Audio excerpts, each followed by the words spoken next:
أعوذ بالله من الشيطان الرجيم.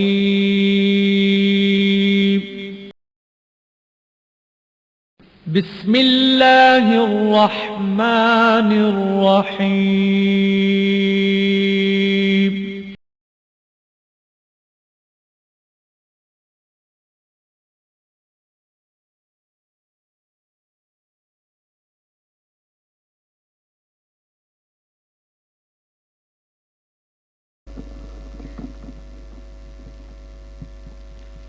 نحمده ونصلي ونسلم على رسوله النبي الأمين المكين الحميد الكريم الرؤوف الرحيم.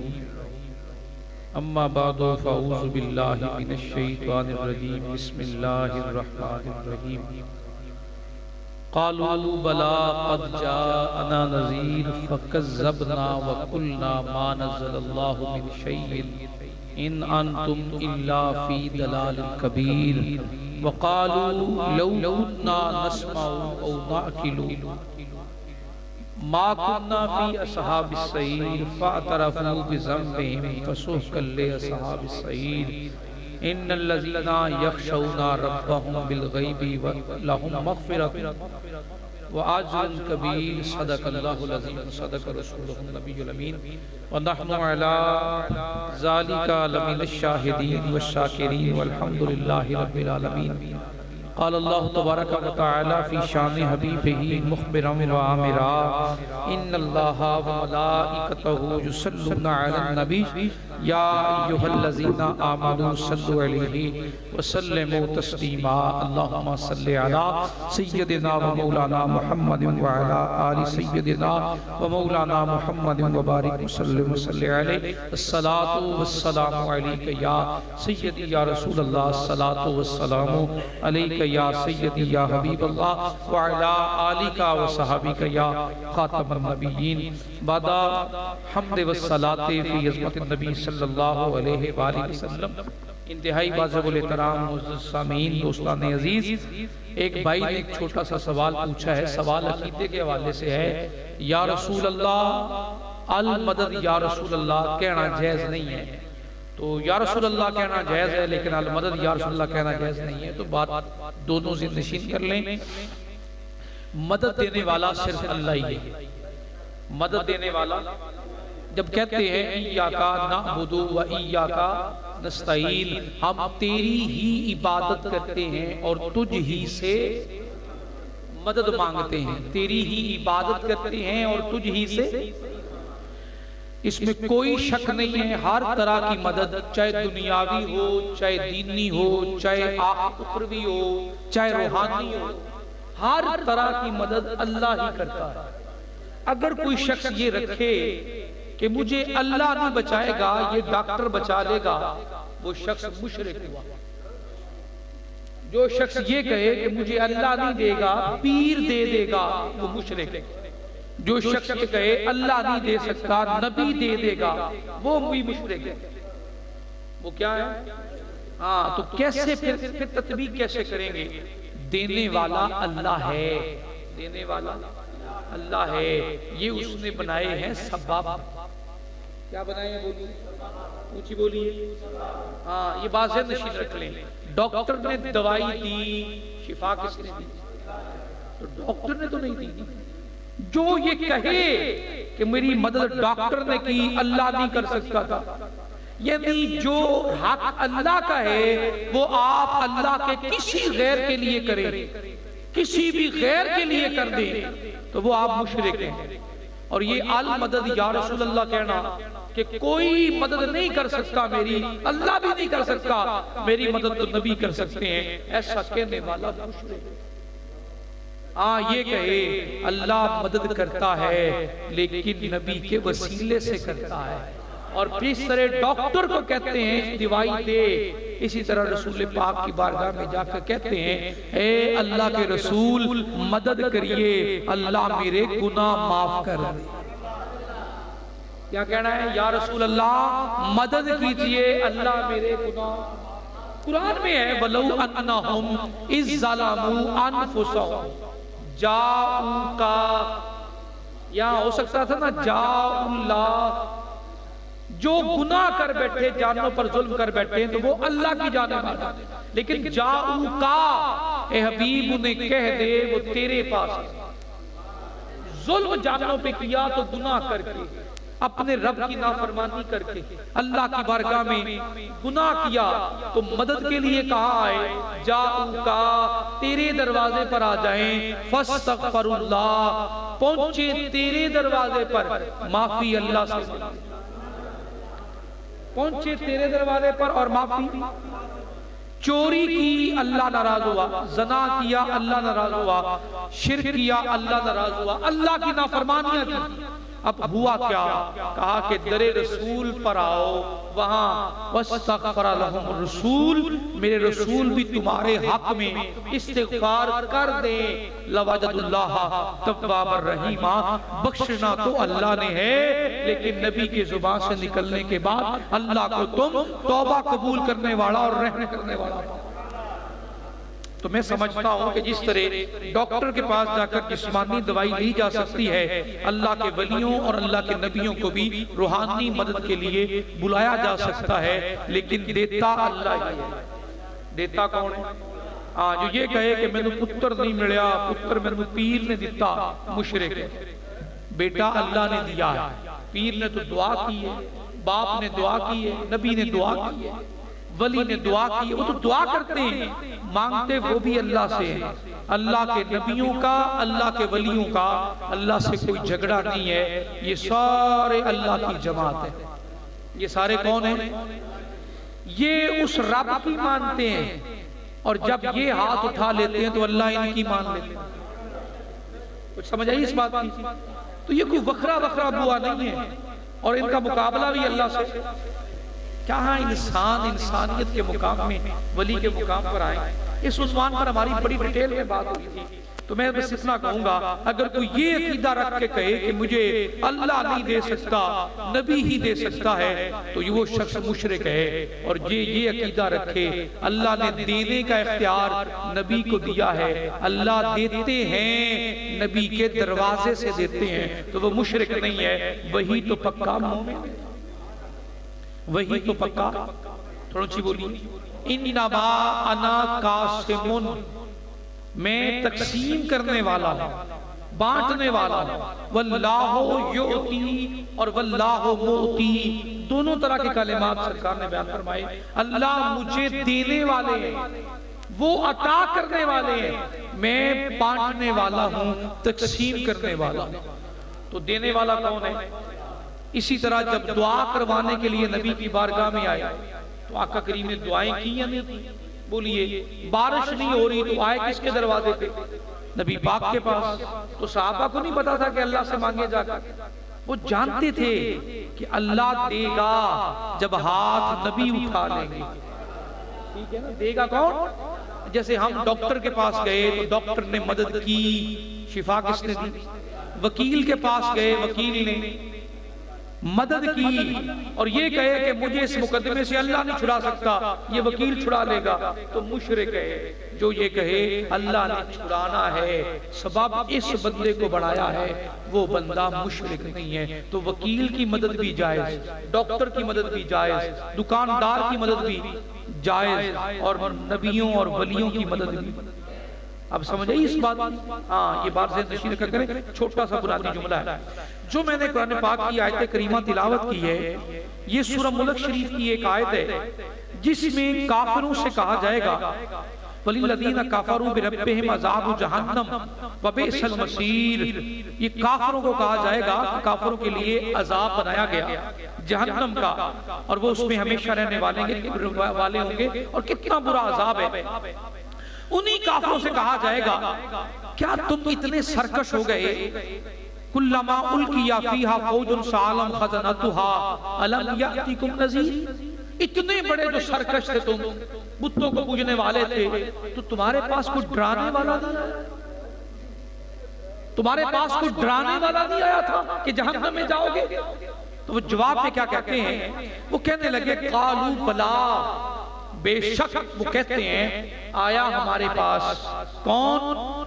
ہمارے پاس آیا قد جاءنا نذیر، ڈرانے والا تو ہمارے پاس آیا تھا لیکن ہم نے کیا کیا؟ فَكَذَّبْنَا، ہم نے اسے جھٹلا دیا۔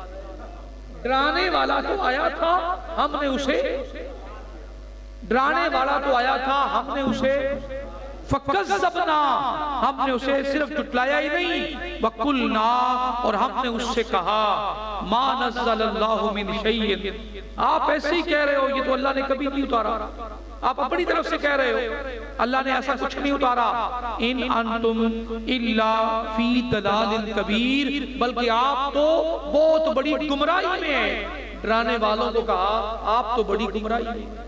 آئے کہ شیر ساڈے والے ملنگ نہیں پڑھ دینے نات خان، لوکاں میں نو آن ڈرایا رات قبر دی کالی، شیر سن دے ہو اور بڑے خوش ہوتے ہو، اور بھائی لوکاں نے نہیں ڈرایا، شیر صحیح کرو، نبی پاک نے ڈرایا۔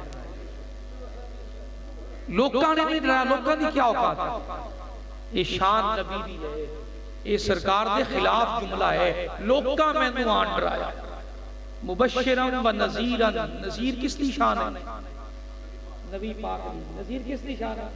ڈران والا بنا کے بھیجا، اور بھائی لوکاں نے نہیں آن ڈرایا، یہ ڈر بھی نبی پاک نے سنایا۔ سرکشوں کے لیے جہنم تیار ہے، اللہ کے باغیوں کے لیے جہنم تیار ہے، مشرکوں کے لیے جہنم تیار ہے، یہی وہ کہہ رہے ہیں۔ ہم نے تو ڈرانے والوں سے کہا آپ کھلی گمراہی میں ہیں، وقالو، پھر بولے لو کنا، کاش ہم نسمعو، سن لیتے، کاش ہم سن لیتے، ونعقلو، اور عقل کر لیتے، سن لیتے، عقل کر لیتے، ما کننا فی اصحاب السعیر، تو ہم کبھی جہنم میں نہ جاتے، ہم بچ جاتے اگر اس ڈرانے والے کی بات سنا۔ یہ قرآن کہہ رہا۔ پھر اللہ رب العزت نے کہا فَأَتَرَفُوا بِذَنبِهِمْ، اب تو انہوں نے اعتراف جرم کر بھی لیا، گناہوں کا اعتراف کر بھی لیا، لیکن فَسُوقًا لِأَصْحَابِ السَّعِيرِ، اب ان کو کیا فائدہ؟ اب یہ لاکھ اعتراف جرم کرتے رہیں، اب ان کو کیا فائدہ؟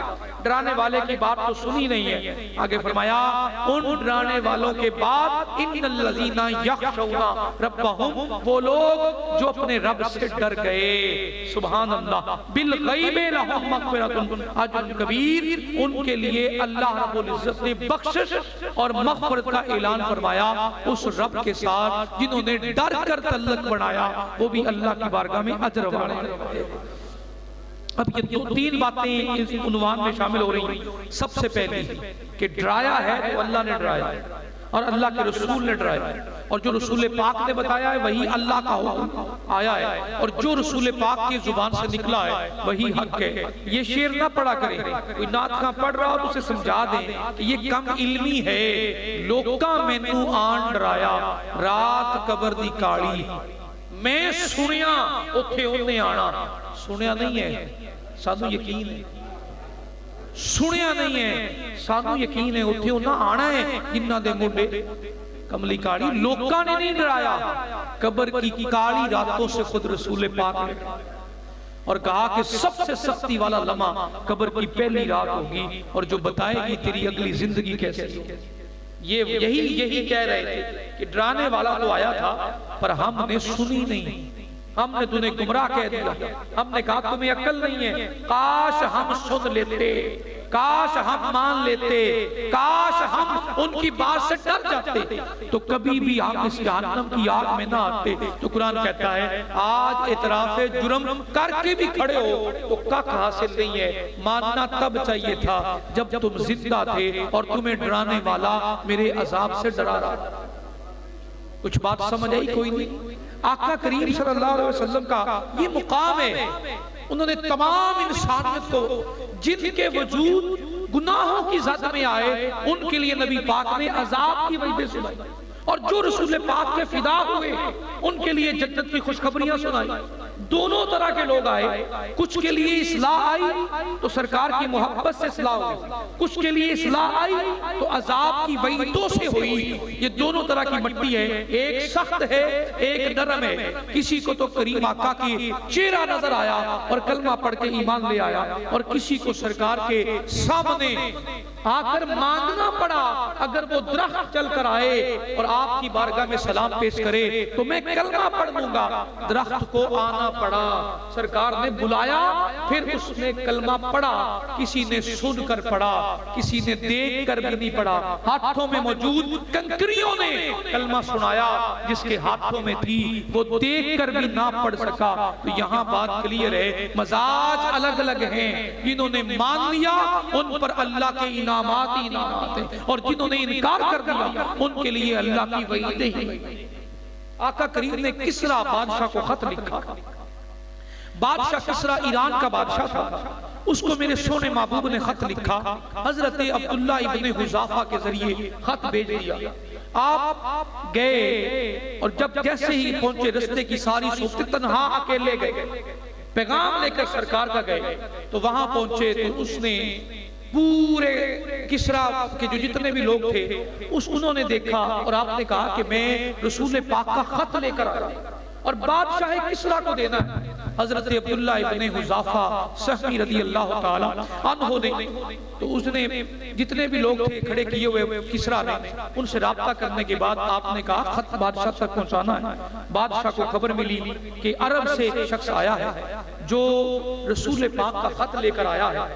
کسرا نے کہا اسے ٹھہراؤ، پہلے میرے بادشاہ کا تخت جو ہے اسے سجاؤ، میرے دربار کی رونقیں بڑھاؤ، میرے لیے بہت بڑی بڑی جو ہے خوبصورت زیب اس پورے تخت کو اور پورے محل کو سجا دو، تزئین و آرائش کر دو۔ یہ بادشاہ نے اعلان کیا۔ آپ جیسے داخل ہوئے دربار میں، آپ کو بلایا، پھر اس نے آپ داخل ہوئے، قد آپ کا بڑا تھا، سر آپ کا کافی بڑا تھا، قد بھی آپ کا ماشاءاللہ بڑا تھا، لیکن آپ نے کمبل لے رکھا تھا۔ بدوی جو لوگ پہنتے تھے وہ لباس زیب تن تھا، کوئی شاہانہ قسم کی خلعت نہیں پہنی ہوئی تھی۔ لیکن جب آپ چل رہے تھے آپ کی چال میں اطمینان تھا اور سینہ نبی کی محبت سے روشن اور آباد تھا۔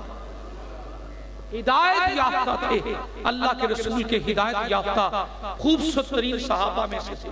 حضرت عبداللہ ابن حذافہ کہتے ہیں میں دربار میں گیا، اس نے اشارہ کر دیا، اپنے ایک درباری سے کہا اس سے خط لے کر میرے تک پہنچا دو۔ لباس کو دیکھ کر حقارت کی نظر سے بولا اس کے خط لے لو اور خط میرے تک پہنچا دو۔ آپ نے کہا مجھے میرے رسول پاک کا حکم ہے خط کسرا کے ہاتھ میں دینا۔ خط کہاں دینا ہے؟ کسرا کے ہاتھ میں دینا ہے۔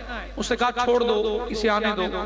آپ آگے تشریف لے گئے وجاہت کے ساتھ، شان کے ساتھ۔ آپ نے خط جا کر کسرا کو دیا۔ کسرا نے اپنا اہل عرب کا جو سیکٹری مقرر کیا ہوا تھا اس کو بلایا اور بلا کر کہا یہ خط پڑھو۔ خط کھولا، خط کھولنے کے بعد پڑھنا شروع کیا تو اس پہ لکھا تھا اللہ رحیم و رحمان کے نام سے، اللہ رحیم و رحمان کے نام سے محمد رسول اللہ کی جانب سے شاہ ایران کسرا کی جانب، اور سلامتی ہو اس کو جو ہدایت پر ہے۔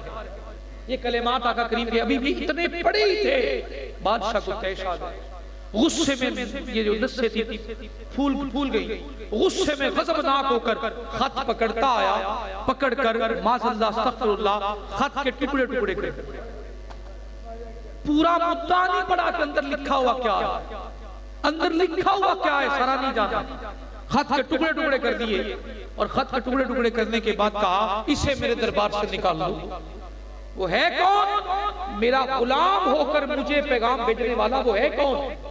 بڑے سخت لفظ غصے میں بولے۔ حضرت عبداللہ ابن حذافہ کہتے ہیں میں باہر نکل آیا، سوچنے لگا پتہ نہیں میرے ساتھ کیا کرے گا، خط اس نے پھاڑ ڈالا، بس میں ان کی نظروں سے نکلا تو پھر میں نے وہاں رکنا مناسب نہیں سمجھا، میں نے واپسی کا راستہ لیا، جو حالات میں دیکھ چکا تھا وہ آقا کریم کی بارگاہ میں پیش کرنا چاہتا تھا، بس میں نکلا۔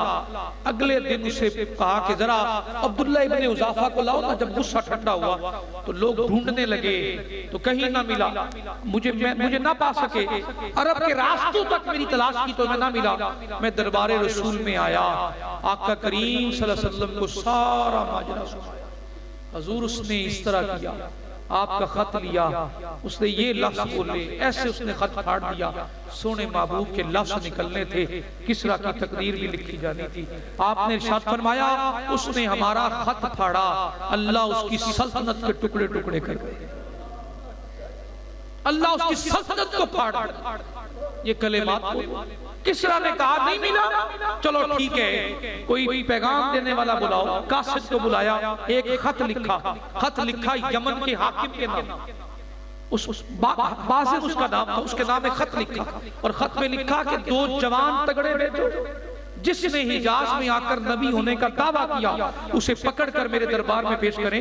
وہ معاذ اللہ استغفر اللہ غلام ہو کر مجھے کہتا ہے کہ کلمہ پڑھ دو، ہدایت پر آ جاؤ، میری سلطنت میں رہنے والا۔ وہ یمن کے حاکم کے پاس پیغام پہنچا، اس نے خط پڑھا، خط پڑھنے کے بعد 2 جوان کھڑے کیے طاقت والے اور بیجا حجاز کی جانب۔ وہاں طائف سے پتا چلا کہ وہ رسول پاک کو مدینہ میں رہتے ہیں، وہ چلتے ہوئے مدینہ کا رخ کیا، سرکار کی بارگاہ میں پہنچے، صحابہ سے ملے کہ نبی پاک سے ملنا ہے۔ وہ جو خط حاکم کا تھا نا، یمن کے حاکم کا، وہ لے کر نبی کی بارگاہ میں آئے، اس میں لکھا تھا کہ آپ ایسا کریں، آپ کسریٰ کے سامنے پیش ہوں گے، یہ دونوں بھیج رہا ہوں، مجھے کہا ہے گرفتار کر کے پیش کرنا ہے، لیکن آپ کسریٰ نے بلایا ہے، آپ کو آنا ہوگا، مجھے سختی نہ کرنی پڑے۔ یہ لفظ لکھے ہوئے تھے۔ آپ نے ان پیغام لانے والوں سے کہا تم تھکے ہوئے لگ رہے ہو، کھانا کھاؤ، آرام کرو، کل ملاقات کریں، کل ملاقات کریں۔ وہ رات رک گئے، صبح جب میرے آقا نے بلایا تو پتہ ہے کیا کہا؟ کہا تم پیغام کس کا لائے تھے؟ جی کسریٰ کا۔ اس نے کیا کہا تھا؟ اس نے کہا تھا کہ میرے سامنے پیش کرو۔ آپ نے فرمایا تم جا سکتے ہو، تمہاری کسریٰ سے ملاقات ہی نہیں ہوگی، تم دوبارہ کسریٰ کو دیکھو گے ہی نہیں، کبھی ملاقات ہی نہیں کر سکو گے۔ وہ بڑے حیران ہوئے، یہ کیا معاملہ ہوا؟ کہا یہ آپ لکھ سکتے ہیں؟ آپ نے فرمایا ہاں لکھ دے۔ آپ نے بلایا کاتب کو، لکھوایا، لکھ دے، اللہ کے فضل سے کسریٰ اس دنیا میں نہیں رہے گا، اس کی سلطنت ختم ہونے والی۔ یہ کلمات لکھے اور ساتھ ہی کہا، سنیے، ساتھ لکھا حاکم یمن کو، اگر تو چاہے تو کلمہ پڑھ کے میری نبوت کا اعلان کر کے کلمہ پڑھ کے ایمان لے آؤ، تو تمہیں جب اسلام کی سلطنت پھیلے گی تو یمن کی حاکمیت تمہارے پاس ہی رہ جائے گی۔ وہ بڑے حیران ہوئے، ہم کوئی پیغام لے کر آئے تھے، یہاں سے کوئی پیغام جا رہا۔ انہوں نے کہا لکھ دے، آپ نے لکھ دیا۔ وہ لے کر سیدھے حاکم یمن کے پاس پہنچے جو ایران کے ماتحت تھا ان دنوں میں۔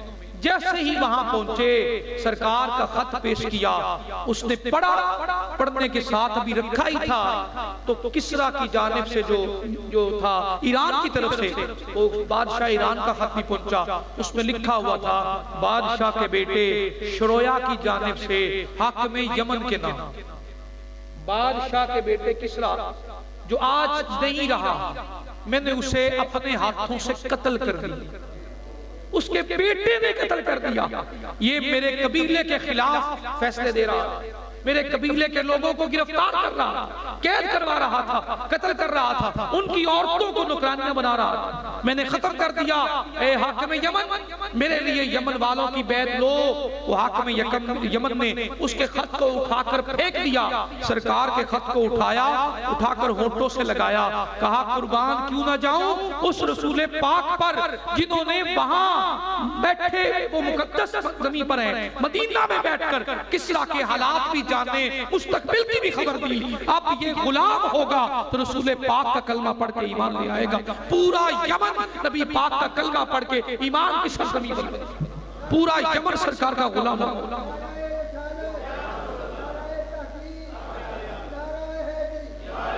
کہا کہ یہ اللہ کے رسول ہیں جو بیٹھے مدینے میں ہیں اور خبر کسریٰ کے احوال کی جانتے ہیں۔ کہا اللہ پھاڑ دے گا اس کی سلطنت کو، وہ جس جانب توجہ کر دیں انہیں آباد کر دیں، جس جانب سے نگاہ ہٹا لیں۔ لو کننا، اگر ہم سن لیتے، مان لیتے، نسمع و ناقلو ما کننا اصحاب السعیر، ہم مان لیتے تو جہنم کے گڑھوں میں نہ جاتے۔ ہم نے اس ڈرانے والے کی بات کو سنا ہی نہیں، اس نے بھی نہیں سنا تھا، اس نے بھی نہیں سنا تھا، اس بدبخت نے بھی نہیں سنا تھا، اور کیا لفظ نکلے، اللہ اس کی سلطنت کو پھاڑ دے اور پھر وہ دن بھی دے۔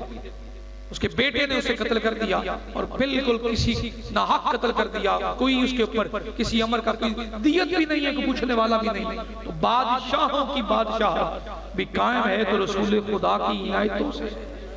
یہ دنیا والے پتہ نہیں کیا سمجھتے رہتے ہیں، وہ جسے چن لیتے ہیں وہ وہی ہوتے ہیں جنہیں وہ پسند کر لیتے ہیں، اور جس جانب سے نگاہ ہٹا لیتے ہیں پھر ان کا ککھ نہیں بچتا، وہاں محرومیاں رہتی ہیں، وہاں ہی سے فیصلے ہوتے ہیں بادشاہت دینی کس کو ہے، رکھنا کس کو ہے۔ زمین کا نظام چلنا ہے رسول پاک کے قدموں سے تو چلنا ہے۔ پھر آقا نے حضرت معاذ بن جبل کو یمن کا گورنر بھی بنایا، سنا ہوا ہے، اسی یمن کا گورنر بنا کے جن یمن والوں نے آقا کریم کے کلمہ پڑھ کر ایمان لائے، ایران کی حکومت سے نکل کر سرکار کی غلامی میں آئے۔ تو بات کرنے کا مطلب یہ ہے کہ ڈرانے والی مزاج اور طبیعتیں اور ہیں، خوشخبریوں کے ساتھ سرکار کی جانب میں آنے والے مزاج اور ہیں۔ یہ انداز محبت ہے سرکار کا، جسے پسند کیا ان سے باتیں کی ہیں تو وہ لوگ غلام ہو گئے ہیں، اور جنہیں پسند نہیں کیا وہ پاس بھی بیٹھے رہے۔ تو بات ہے نا، پاس رہیں پر نبی پاک سے دل نہ جڑے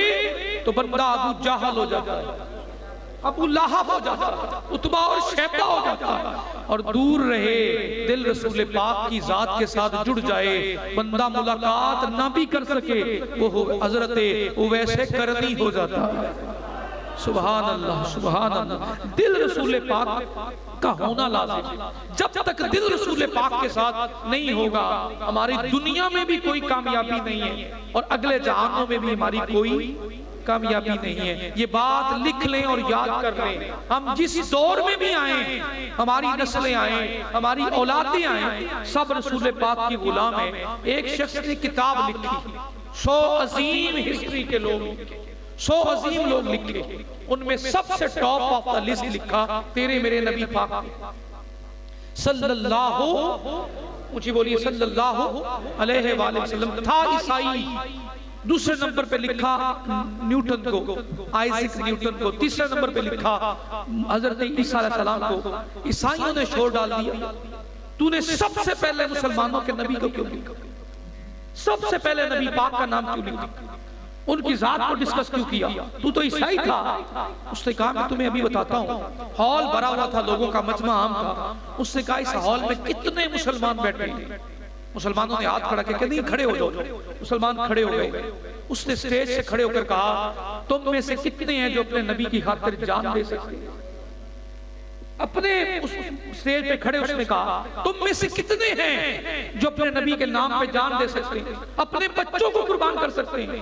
وہ تمام جتنے مسلم کھڑے ہوئے تھے ان سب نے اعلان کیا ہم سب نبی پاک کی جان پر، ذات پر جان دینے کے لیے، قربان ہونے کے لیے تیار کھڑے ہیں، تو حکم کر۔ اس نے اعلان کر کے کہا دیکھو نا، اس رسول کو سب سے پہلے کیوں نہ لکھوں جن کو انہوں نے سنا بھی نہیں ہے، دیکھا بھی نہیں ہے، ان کے دلوں پر اس ذات کا اتنا اثر ہے کہ آج 14 صدیاں بیتنے کے بعد بھی جانیں قربان کرنے کا جذبہ لے کر کھڑے، اولاد قربان کرنے کا جذبہ لے کر کھڑے۔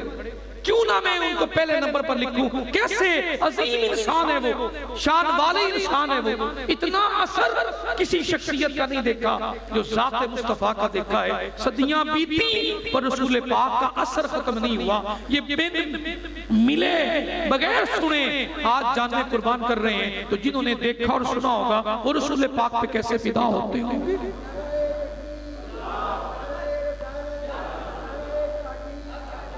اس وجود کا انفلوئنس ان کے مزاجوں پر اتنا پڑا، اس وجود کا اثر ان کے مزاجوں پر اتنا پڑا، جو انہوں نے کہہ دیا اس پر چلنے لگے، جہاں سے روک دیا وہاں سے ہٹ گئے۔ ایسی تربیت کی ہے، ایک بار اللہ اکبر کہا سب جھکتے نظر آتے ہیں، ایک بار کہا سمیع اللہ لمن حمدہ سب جھکتے نظر آتے ہیں۔ اتنی اطاعت تو میں نے جہاں میں کسی کی دیکھی نہیں ہے جتنے یہ لوگ رسول پاک کی اطاعت کر رہے ہیں۔ ہر قدم ان کے قدم پہ رکھ کر چلنے والے، ہر فیصلہ ان کا ماننے والے۔ انہوں نے جنت نہیں دیکھی، رسول پاک کی زبان سے سن کر جنت کو ماننے والے۔ انہوں نے اپنے رب کو نہیں دیکھا، بن دیکھے خدا کو مان رہے ہیں۔ اتنا اثر اس شخصیت کا جو 14 صدیاں پہلے ہو کے گزری ہے، اور اثر آج اتنا ہے کہ لوگ جاننے وارنے کے لیے تیار کھڑے نظر آ رہے ہیں۔ تو پہلے نمبر پر کیوں نہ لکھتا؟ عیسائی تو ایسا نہیں کرتے، یہودی بھی ایسا نہیں کرتے، وہ تو نہیں جان قربان کرتے، وہ تو جان کے بڑے بہت زیادہ حفاظت کرنے والے ہیں۔ یہ مسلمان ہیں، اور کیا خوب لکھا یہ فاقہ کش، جو موت سے ڈرتا نہیں، روح محمد اس کے بدن سے نکال دو، فکر عرب کو دیکھ کے فرنگی تخیلات اسلام کو حجاز و یمن سے نکال دو۔ یہ بھوکے ہیں پھر بھی برداشت کر لیں گے، غلامی بھی برداشت کر لیں گے، لیکن رسول پاک کے خلاف وہ کسی کو بھی سنیں گے نہیں، کسی کی بات ہی نہیں مانیں گے۔ وہ ہم کو کہتے ہیں ڈرانے والا آیا تھا پر ہم نے مانا ہی نہیں ہے، آج رسول پاک کی مان لیں۔ یہ وہ وقت ہے جہاں اپنی اولادوں کی پرورش کریے اس تربیت کے ساتھ، ہم نہ بھی رہیں قادیانیت دل لگا لیں۔ سنیں یہ ہے اثر اپنی اولادوں کے حق میں نصیب لکھ کے جانے کا، ہم مر بھی جائیں قبروں میں بھی چلے جائیں، کروڑوں روپے کے بھی آفر ہو، پر تیری میری نسلوں میں ایسے اللہ بیٹے پیدا کرے، بیٹیاں پیدا کرے جو جان کو وار دیں پر رسول خدا کی ذات اور عزت پر ایک لمحہ کے لیے بھی سمجھوتا نہ کرے۔ آج ایسے مزاج کے اپنے بچوں کی تربیت کی ضرورت ہے، انہیں پاس بٹھایا کریں، رسول پاک کی محبت کے درس سنایا کریں۔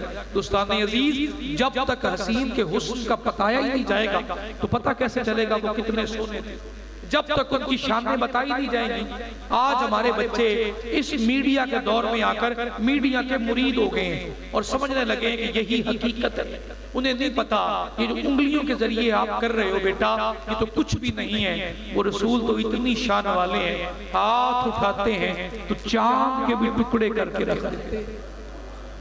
وہ رسول اتنی شان والے ہیں، مسجد نبوی شریف میں موجود ہیں اور کریم آقا صلی اللہ علیہ وسلم کائنات کے کونوں کی خبریں رکھے ہوئے ہیں۔ درود پاک پڑھنے والوں کو بھی سن رہے ہیں۔ یہ دنیا تو ختم ہونی ہے، لیکن دنیا کے خاتمے سے پہلے نام زندہ رہے گا تو تیرے میرے نبی پاک کے چاہنے والوں کا رہے گا۔ دوستان عزیز، اسی بات پہ ختم کر رہا ہوں، تو یہ ڈرانے والی جو ذات ہے اس کے ڈرانے کے بعد عذاب قبر اور قیامت کے دن یہ جملہ جو بولتے ہیں نا، لوکا میں نو آن ڈرایا رات قبر نکالی، معذرت کے ساتھ ناراض نہیں ہونا، یہ شعر غلط لکھا ہوا ہے۔ لوگوں نے نہیں ڈرایا، نہ لوگوں کی اوقات، وہ لوگ کہہ رہے ہیں معاذ اللہ استغفر اللہ، نبی پاک کو کہہ رہے ہیں۔ ڈرانے والے نبی آئے، تمام رسول آئے، تو رسول اور نبی لوگ ہیں۔ بولیے یہ شعر کبھی نہ پڑھا گیا۔ یہ سرکار نے ڈرایا کہ قبر کی رات کالی ہوگی، کن کے لیے؟ جو سرکار کے دعا علیہ السلام کی محبت سے سینے خالی لے کر جائیں گے، ان کے لیے تو جنت کے باغوں میں سے باغ ہوگی جو اللہ کے ایمان یافتہ بندے ہوں گے۔ اللہ کریم مجھے پہلے اور آپ کو رسول پاک کی غلامی عطا فرمائے۔